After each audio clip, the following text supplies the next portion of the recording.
अभी तो मोदी जी सत्ता में, अभी तो 10.5 पौने 11 साल से, और अभी ध्यान होगा देश ने देखा था जब पूरे का पूरा कुनबा पहुंचा था, वो उसमें सैफ अली खान भी थे मिलने वालों में। आपने एक रेफरेंस दिया कि पूरा का पूरा कपूर कुनबा प्रधानमंत्री से मिलने गया था, जिसमें सैफ अली साहब शामिल थे। ये अचानक इसलिए लिंक जुड़ा कि उन दिनों में ही हाई कोर्ट से शत्रु संपत्ति के संबंध में 13 दिसंबर को मामले का फैसला हुआ। लेकिन उन्हीं तारीख के 30 दिन के बाद या आगे पीछे कहे, अभी 4-5 दिन पहले उनके साथ अप्रिय घटना हुई, जो हमले वगैरह की बात हुई। क्योंकि नवाब सैफ अली के साथ 2 टाइटल हैं, एक पटौदी स्टेट का टाइटल है नवाब होने का, और एक भोपाल स्टेट के बारे में। भोपाल स्टेट के बारे में मैं ये जरूर कह सकता हूं कि कागजों में भले ही नवाब परिवार की संपत्ति दर्ज है, लेकिन मौके पर भौतिक रूप से फिजिकल पोजीशन के तौर पर नवाब का हमें कोई भी व्यक्ति नहीं दिखता। मैंने कहा कि संपत्ति जिन्होंने खरीदी थी उनका स्टेटस को क्या बनेगा, वो बेच पाएंगे नहीं बेच पाएंगे? बस इसमें ये केंद्र सरकार को निर्णय लेना पड़ेगा कि क्या उनको रेगुलराइज करती हैं, शत्रु संपत्ति के आदेश को शून्य घोषित यानी वाइड डिक्लेयर करती हैं, या अपनी तरफ से कोई लीज या कुछ इस तरह की बातें जारी करती हैं ताकि लोगों की संपत्ति के अधिकार सुरक्षित रह सकें। हम ये तो मान सकते हैं कि जो सैफ अली खान है वो और उनके परिवार, इनके लिए मुश्किल तो ये खड़ी हुई है एक नई। फिलहाल तो अभी विवाद की स्थिति तो है, क्योंकि शत्रु संपत्ति कार्यालय ने अभी अपना आदेश वापस नहीं लिया है। नमस्कार, मैं हूं संजीव श्रीवास्तव। आप देख रहे हैं 4PM न्यूज नेटवर्क। भोपाल नवाब और बॉलीवुड के चर्चित सितारा सैफ अली खान इन दिनों सुर्खियों में हैं। बीते सप्ताह उन पर जानलेवा हमला हुआ था। चोरी की नीयत से घुसे एक शख्स, जैसा कि पुलिस ने बताया है कि उसने सैफ अली खान पर प्राणघातक हमला किया और सैफ अली खान उस हमले में बाल बाल बच गए। अब हमलावर पुलिस की गिरफ्त में है, उससे पूछताछ चल रही है।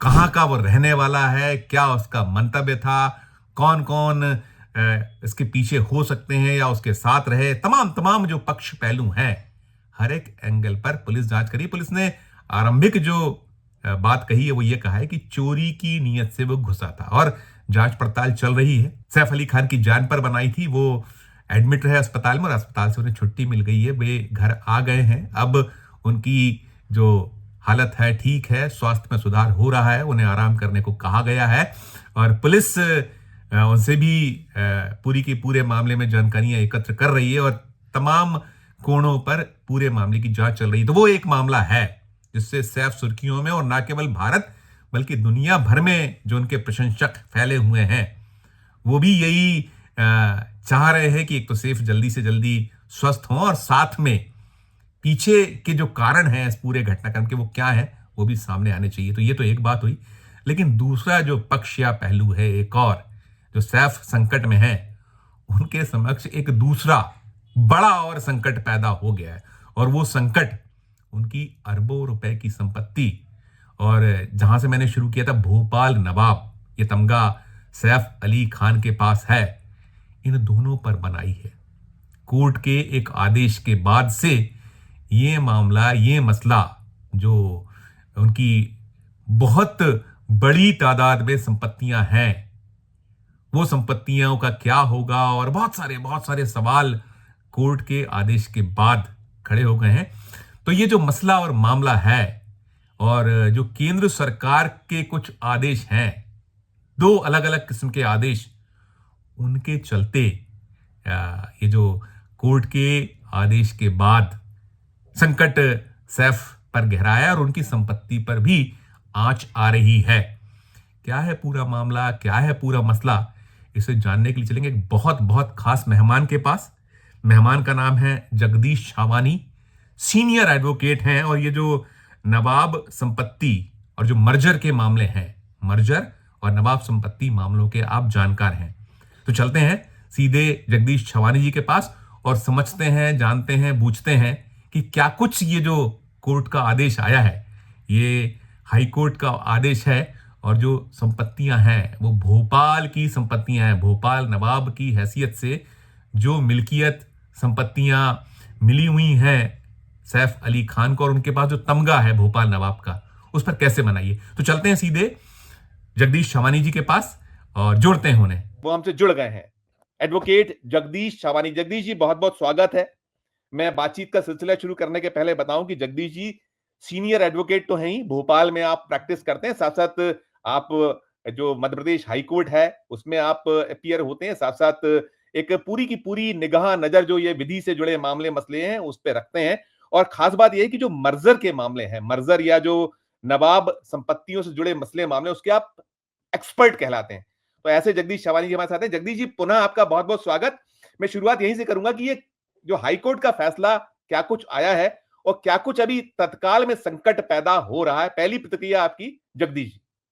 दरअसल ये जो हाईकोर्ट का फैसला है वो 13 दिसंबर 2024 का है और ये फैसला बेसिकली भोपाल की शत्रु संपत्ति के संबंध में था। दरअसल भारत सरकार के गृह मंत्रालय अंतर्गत शत्रु संपत्ति कार्यालय ने 25 फरवरी 2015 को भोपाल नवाब की संपत्तियों का वारिस गद्दी उत्तराधिकार अधिनियम 1947 के बारे में अपनी तरफ से एक है उसका करते हुए अपनी तरफ से एक डिसीजन लेते हुए भोपाल नवाब का उत्तराधिकारी आबिदा सुल्तान को, यानी जो उनकी इस समय बड़ी बेटी थी और वो भारत छोड़ के पाकिस्तान जाके बस गई थी, इस आधार पे उन्हें मान्य किया कि भोपाल की नवाब वो थी, नवाब हमीदुल्ला खान साहब के बाद। और क्योंकि वो पाकिस्तान जाकर बस गई और वहीं की नागरिक हो गई, तो इसलिए भोपाल नवाब की यहाँ भोपाल में जितनी भी संपत्तियां हैं वो सब शत्रु संपत्ति हो जाती हैं और वो भारत सरकार के नियंत्रण में आ जाती हैं। तो उस निर्णय को लेकर सैफ अली साहब ने उस समय चैलेंज किया था हाई कोर्ट में, उनकी माताजी ने भी किया था। तो हाई कोर्ट में वो चलता रहा 2015 से लेके और अभी 13 दिसंबर 2024 को उसका फैसला आया। तो क्योंकि शत्रु संपत्ति अधिनियम में एक संशोधन हुआ है अपीलांट अधिकारी के संबंध में, तो वहां ये आपत्ति ली गई कि हाई कोर्ट में इस प्रकरण में सुनवाई नहीं हो सकती है। अगर इनको कोई अपनी अपनी तरफ से उस आदेश को चैलेंज करना है तो अपील अधिकारी के पास जाएं। तो कोर्ट ने उनको लिबर्टी दी, प्रकरण का निपटारा कर दिया। लेकिन उनके पक्ष में जो पहले से उस सर्टिफिकेट को लेकर जो भोपाल की शत्रु संपत्ति मानने से रोकता था स्टे, वो स्टे कंटिन्यू नहीं रखा गया और किसी तरह की कोई अंतरिम सहायता उनको नहीं दी गई। तो ऐसी स्थिति में ये कब खारिज हुआ है, स्टे कब खारिज हुआ है? ये 13 खारिज तो नहीं, ये कहें कि प्रकरण का निराकरण हो गया, खारिज कहें या अलाउ कहें कुछ भी नहीं, क्योंकि उनके पक्ष में था। लेकिन वो प्रकरण का ही निपटारा हो गया। उनको सिर्फ लिबर्टी ये मिली कि आप अपील फाइल करिए, लेकिन इस तरह की कोई लिबर्टी नहीं मिली कि तब तक इस शत्रु संपत्ति कार्यालय के आदेश पर किसी भी प्रभावशील होने पर रोक रहेगी, ऐसा कोई सहायता नहीं मिली। तो लोग इंतजार कर रहे थे कि पता नहीं कुछ होगा, अपील फाइल होगी कि नहीं होगी, या उसका कोई अंतिम सहायता या उस आदेश पर फिर से दोबारा रोक लगेगी नहीं लगेगी। तो 13 दिसंबर से 13 जनवरी यानी 1 महीने का समय निकल चुका है और किसी भी तरह की कोई जानकारी सामने नहीं आई कि अपील भी फाइल हुई है या नहीं हुई है और उस पर स्टे है कि नहीं है। और अपील अधिकारी भी भोपाल में या जबलपुर में न होके मुंबई में है, तो डेफिनेटली वहीं से उसी स्तर से वहां से कार्यक्रम होना, अपील फाइल होनी थी। पर ऐसा कुछ अभी तक सामने निकल के नहीं आया है। इस कारण से अब वापस स्टेटस उसी 2015 की स्थिति में चला गया, यानी भोपाल नवाब की सारी संपत्तियों को शत्रु संपत्ति होना मान्य किया गया उस सर्टिफिकेट के मुताबिक। तो इसलिए एक विवाद निकल के आया है और इसी से जुड़ा हुआ है कि वो भोपाल के नवाब हैं या नहीं है, वो भी इसी बात से जुड़ा हुआ है। इसमें दो दो कुछ अलग अलग नियम है ना, केंद्र के जो नोटिफिकेशन, दो अलग अलग नियम है, एक 1949, फिर एक जो है जो 1947 भी एक अधिनियम है, एक जून 1949, एक फिर उसके पहले 1947 है, उत्तर जो भोपाल गद्दी उत्तराधिकारी अधिनियम 1947, दो हैं। ये भी बताइएगा ये क्या मसला मामला, ये कैसा क्या है? देखिए, एक पहले तो ये है कि भारत सरकार और भोपाल नवाब हमीदुल्ला खान साहब के बीच 30 अप्रैल 1949 को मर्जर एग्रीमेंट हुआ था, यानी भोपाल रियासत का भारत संघ में विलय के बारे में। और वो विलय का एग्रीमेंट 1 जून 1949 से लागू हुआ था, ठीक है। और उस एग्रीमेंट में एक आर्टिकल 7 में ये प्रावधान है कि आफ्टर मर्जर भोपाल के नवाब का टाइटल कंटिन्यू रहेगा और उनको वो सारे प्रोटोकॉल, प्रिविलेजेस, अधिकार सारे जो है वो कंटिन्यू रहेंगे। प्रीवी पर्स भी था उसमें उनके संबंध में। नवाब हमीदुल्ला खान साहब ने उस एग्रीमेंट में इसका प्रावधान करवाया था, या भारत सरकार ने उसे मान्यता दी थी कि नवाब हमीदुल्ला साहब के गुजर जाने के बाद उनके वारिस के रूप में उस नवाब के टाइटल का प्रोटोकॉल और प्रिविलेज उनके उत्तराधिकारी के साथ जारी रहेगा। और वो उत्तराधिकारी कौन होगा? ये भोपाल गद्दी उत्तराधिकार अधिनियम 1947 के मुताबिक। तो 1947 का वो अधिनियम क्या बोलता है कि भोपाल नवाब का उत्तराधिकारी उनका बड़ा पुत्र या बड़ी पुत्री होगी, तो उनकी सबसे बड़ी बेटी जो है वो भोपाल की नवाब के रूप में उत्तराधिकारी मान्य की जाएंगी। अब मसला ये आता है कि नवाब हमीदुल्लाह खान साहब का इंतकाल मर्जर एग्रीमेंट के लगभग 11 साल बाद फरवरी 1960 में हुआ था। अब भारत सरकार के सामने ये यक्ष प्रश्न आया कि हम नवाब भोपाल का उत्तराधिकारी के रूप में किसे भोपाल नवाब का टाइटल एलिनेट करा जाए, रिकॉग्नाइज करें। तो चूंकि आबिदा सुल्तान तो उनके नवाब हमीदुल्लाह साहब के हयात रहते ही पाकिस्तान जा चुकी थी और वहीं की नागरिक बन गई थी, तो उनको न मानते हुए उनकी दूसरे नंबर की बेटी साजिदा सुल्तान को भोपाल का नवाब का टाइटल ट्रांसफर या एलिनेट किया गया और रिकॉग्नाइज किया गया। और इस संबंध में 10 जनवरी 1962 का नोटिफिकेशन भारत सरकार के गृह मंत्रालय ने जारी किया था। उस सर्टिफिकेट में, उस नोटिफिकेशन में स्पष्ट तौर पर यह वर्णित भी है, यह बताया गया है, उसका उल्लेख है कि भोपाल गद्दी उत्तराधिकार अधिनियम 1947 के आधार पर साजिदा सुल्तान को भोपाल नवाब का उत्तराधिकारी मान्य किया जाता है और वो ही भोपाल की नवाब के रूप में अपने सारे प्रिविलेजेस, प्रोटोकॉल वो कंटिन्यू उनके साथ रहेंगे करके। ये उसमें नोटिफिकेशन जो आप जानना चाहते हैं, बिल्कुल तो बिल्कुल। उसी आधार पर मैं तो इस चीज को एलिनेट आपने होता हुआ सैफ अली के पास किया है, डिस्कशन किया है, लेकिन हमारे दर्शक जान सके, बूझ सके, इसलिए मैंने इसको आपको दोबारा पूछा। और नहीं एक ठीक चीज है, ये भी वो उसी आधार पर ही सैफ अली को ट्रांसफर हुआ था नवाब का, क्योंकि सैफ अली से पहले उनके पिताजी यानी नवाब मंसूर अली खां पटेदी को भोपाल का नवाब का टाइटल था और उनके जाने के बाद सैफ अली के पास भोपाल नवाब होने का टाइटल रहा है। लेकिन अब शत्रु संपत्ति ने जो 2015 का आदेश जारी किया है, उससे तो उनका टाइटल खतरे में है मेरे हिसाब से। बिल्कुल बिल्कुल, मैं यही पूछना चाह रहा हूँ कि जो आप 14 दिसंबर आपने 2024 की बात की और 15 जनवरी 2025 की स्थिति हुई, कोई आपत्ति नहीं लगी, कोई उसमें अपील नहीं हुई, लिहाजा अब ये मामला मसला दोनों चीजें, शायद 15,000 करोड़ रुपए के आसपास की संपत्ति उनकी है, एक चीज, देखिए और दूसरा आकलन करने को तो आप टाइटल, दोनों शायद आकलन संकट है।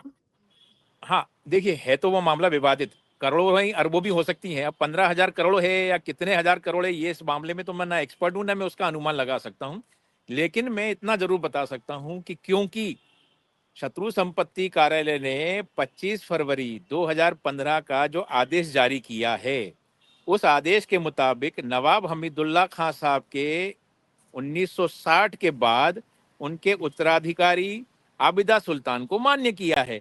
तो 1960 में भोपाल नवाब की संपत्तियों का जो स्टेटस रहा होगा, उन संपत्तियों को उन्होंने शत्रु संपत्ति मान लिया है और उन संपत्तियों में से बहुत सी संपत्ति तो राज्य सरकार ने अधिग्रहित भी की है, उसका मुआवजा भी बांटा है और उसमें बहुत सारे और भी चीजें हैं जिसमें कोर्ट के फैसले भी हुए हैं, मालिकाना हक को लेकर लोगों ने भी खरीदी है या तरह तरह से अपने पक्ष में। दो चीजें वही अपने दर्शकों के लिए भी। और एक तो पहले शत्रु संपत्ति को थोड़ा और स्पष्ट कर दीजिए, आपने कुछ चीजें बताई हाँ, कि शत्रु संपत्ति के बारे में थोड़ा जानने की जिज्ञासा बहुत लोगों की, शत्रु संपत्ति है क्या। दरअसल भारत के हमारे दो दुश्मन मुल्क हैं, एक चाइना और एक पाकिस्तान। इनके साथ हमारे युद्ध भी हुए हैं, 61 में भी युद्ध हुए, 64 में भी युद्ध हुए और भी पहले युद्ध हुए हैं। तो भारत सरकार ने उस संबंध में जो लोग भारत के नागरिक होकर अपनी आस्थाएं दुश्मन देश के प्रति व्यक्त करते और वहां चले जाते हैं, तो उनकी संपत्तियों को अधिग्रहित कर लेती है, अधिग्रहित कर लें यानी उनको शत्रु संपत्ति घोषित कर लेती है और उसे अपने नियंत्रण में ले लेती है, यानी वो संपत्तियां उनकी नहीं रहेंगी। इसका मर्जर कानून कह लीजिए, मर्जर नहीं कहलाएगा, वो शत्रु संपत्ति अधिनियम बना है, 1968 में बना था। इसके पहले वो संपत्तियां आर्मी एक्ट के तहत अपने अधिकार में ले ली जाती थी। बाद में उन्होंने 1968 में शत्रु संपत्ति अधिनियम बनाया, फिर कालांतर में उसमें कई बार संशोधन हुए, 2010 में हुआ, 2016 में हुआ और इस तरह से अलग अलग वो उस एक्ट के मुताबिक ही सारी कार्रवाइयां होती हैं कि यानी जो लोग भारत के नागरिक होकर अपनी आस्थाएं दुश्मन के प्रति जाहिर करते हैं यहां रहते हुए भारत में, तो ऐसी स्थिति में उनकी संपत्तियों को शत्रु संपत्ति मान लिया जाता है और उनको दुश्मन देश का नागरिक मान लिया जाता है। वो सरकार अपने अधिकार में ले लेती है, फिर उस हिसाब से संपत्तियों को जिसको देना चाहे सरकार तय कर लेती है। ये है उसमें कानून में। अच्छा, इसमें जैसे जो आपने कहा कि जो संपत्तियां किसी ने खरीद ली हैं या और भी जो जो स्थितियां हैं, तो उन सब में क्या स्थिति बनेगी अब? चूंकि ये जिस तरीके से ये अधिनियम जो कह रहा है, नोटिफिकेशन जो कह रहे हैं केंद्र की सरकार के, अभी तो मोदी जी सत्ता में, अभी तो 10.5 पौने 11 साल से, और अभी ध्यान होगा देश ने देखा था जब पूरे का पूरा कुनबा पहुंचा था वो उसमें सैफ अली खान भी थे मिलने वालों में।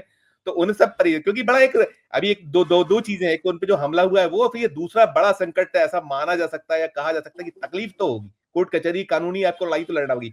तो ये जो संजीव संपत्तियां जी, रही हैं जो आपने बेची हैं, संजीव जी, उनका स्टेटस क्या आप बनेगा? आपकी बातचीत ने अभी तत्काल में मेरे दिमाग में कुछ लिंक ऐसे जोड़े हैं। आपने एक रेफरेंस दिया कि पूरा का पूरा कपूर कुनबा प्रधानमंत्री से मिलने गया था, जिसमें सैफ अली साहब शामिल थे।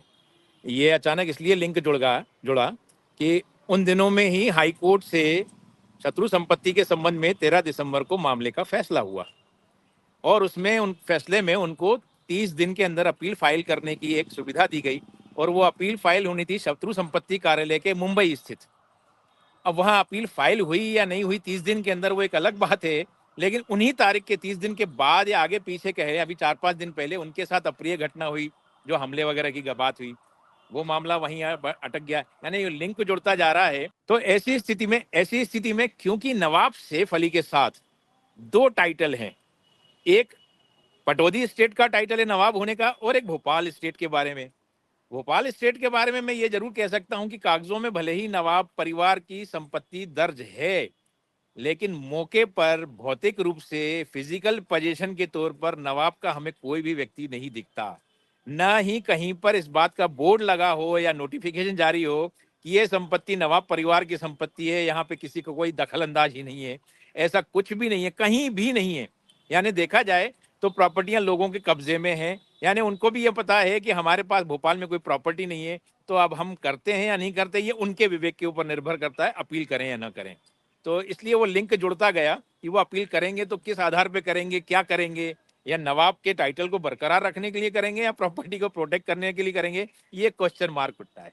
नहीं बिल्कुल, लेकिन ये जो मैंने कहा कि संपत्ति जिन्होंने खरीदी थी उनका स्टेटस को क्या बनेगा? वो बेच पाएंगे या हाँ, नहीं बेच पाएंगे? देखिए मैं उनके आपको पास एक बात क्या? बता दूं, जी। जिनके पास आज की तारीख में भौतिक रूप से कब्जा है, मालिकाना हक के रूप में है या किसी और रूप में है, पहली बात तो वो उनको डिस्पजेस किया ही नहीं जाएगा, क्योंकि उनके पास अपने दशकों से रहने के प्रूफ्स हैं।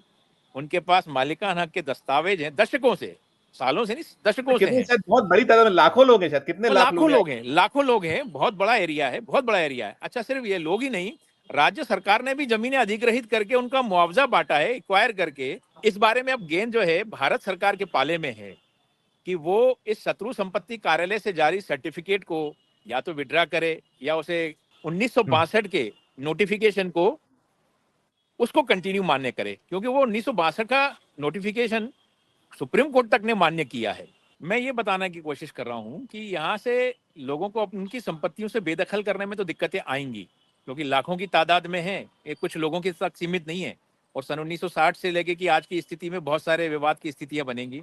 बस इसमें ये केंद्र सरकार को निर्णय लेना पड़ेगा कि क्या उनको रेगुलराइज करती हैं, शत्रु संपत्ति के आदेश को शून्य घोषित यानी वाइड डिक्लेयर करती हैं, या कि अपनी तरफ से कोई लीज या कुछ इस तरह की बातें जारी करती हैं ताकि लोगों की संपत्ति के अधिकार सुरक्षित रह सकें।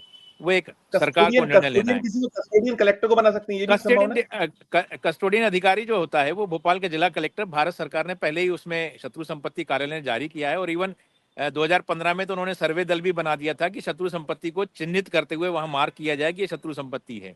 लेकिन चूंकि हाईकोर्ट का स्टे लग गया था, इसलिए वो कंटिन्यू नहीं रह पाया था।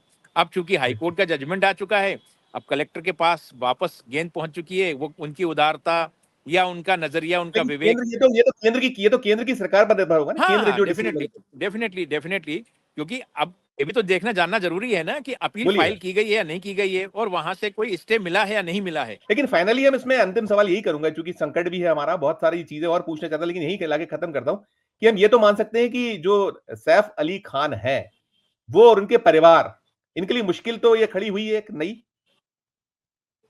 ये उनकी मुश्किल है, वो उनको किस तरह से देखते हैं, उनके पास उनका क्षेत्राधिकार है। मैं इतना जरूर कह सकता हूं कि फिलहाल शत्रु संपत्ति कार्यालय से जो जारी सर्टिफिकेट है, उन्होंने उनके नवाब टाइटल को जरूर डिस्प्यूटेड बना दिया है कि वो आबिदा सुल्तान को वह भोपाल का नवाब मानते हैं या भोपाल के नवाब के रूप में सैफ अली को मान्यता प्रदान करते हैं। ये इस बारे में चैलेंज करने का अधिकार भी सैफ अली के पास है कि वो भोपाल का नवाब खुद को कंटिन्यू रखना चाहते हैं या नहीं रखना चाहते हैं। उसको चैलेंज करेंगे नहीं करेंगे, वो अपने सलाहकारों से या अपने विधि विशेषज्ञों से सलाह करके उसे चैलेंज करें, ये उनको तय करना है। फिलहाल तो अभी विवाद की स्थिति तो है। क्योंकि बिल्कुल, शत्रु तो संपत्ति देखिए कार्यालय ने अभी अपना आदेश वापस नहीं लिया है। बिल्कुल, बिल्कुल, आपने अच्छी और महत्वपूर्ण जानकारियाँ दी हैं और निश्चित तौर पर आपने एक तो हमें वक़्त दिया, मैं पुनः कहूँगा और मैं दर्शकों से भी अनुरोध करूँगा, दर्शकों में हम क्षमा चाहेंगे क्योंकि जगदीश भाई जहाँ खड़े हैं, वो कोर्ट के परिसर से ही हमसे बात कर रहे हैं। भोपाल जिला अदालत से बात कर रहे थे, वहाँ कुछ जो समस्या बार-बार नेटवर्क की आई है, उसके कारण कुछ व्यवधान थोड़ा रहा है। लेकिन पूरी का पूरा जानकारी उन्होंने सामने रख दी है कि ना केवल वो जो नवाब का टाइटल है, वो एक डिस्प्यूटेड हो गया है, साथ-साथ कठिनाइयाँ तो उनके समक्ष पैदा हुई हैं और ये फैसला लेना होगा खुद सैफ अली खान साहब को। जगदीश भाई आपने हमें वक़्त दिया, समय दिया, आपका बहुत-बहुत धन्यवाद, बहुत-बहुत आभार हमसे बातचीत करने के लिए।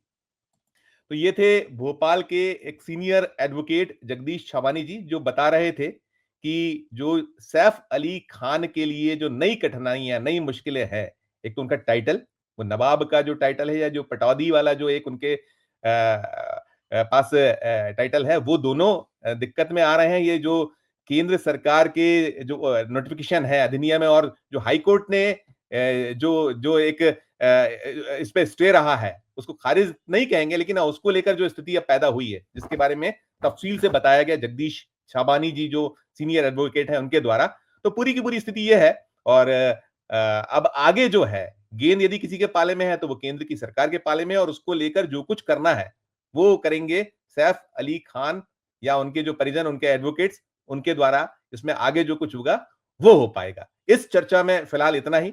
हमारा अनुरोध यही होगा कि ये चर्चा आपको कैसी लगी और ये जो मैंने दोहरे संकट की बात की है कि अभी फिलहाल में जो स्थितियां हैं वो एक तो उनका स्वास्थ्यगत जो मुश्किलात खड़ी हुई हैं उस हमले के बाद, तो अब वो स्वास्थ्य लाभ ले रहे हैं, लेकिन साथ में ये कोर्ट कचहरी और या कानूनी जो पक्ष पहलू हैं, वो उलझने उनके लिए नई बढ़ा रहे हैं। तो जो टिप्पणी हो हमारे इस वीडियो कमेंट बॉक्स में जाकर जरूर कीजिएगा और चर्चा अच्छी लगे आपको, तो हमारे चैनल को लाइक कीजिए, सब्सक्राइब कीजिए, ज्वाइन का बटन दबाया हो तो ज्वाइन का बटन भी दबाइए। प्यार और स्नेह बनाए रखिए और देखते रहिए 4 PM न्यूज़ नेटवर्क। धन्यवाद, नमस्कार।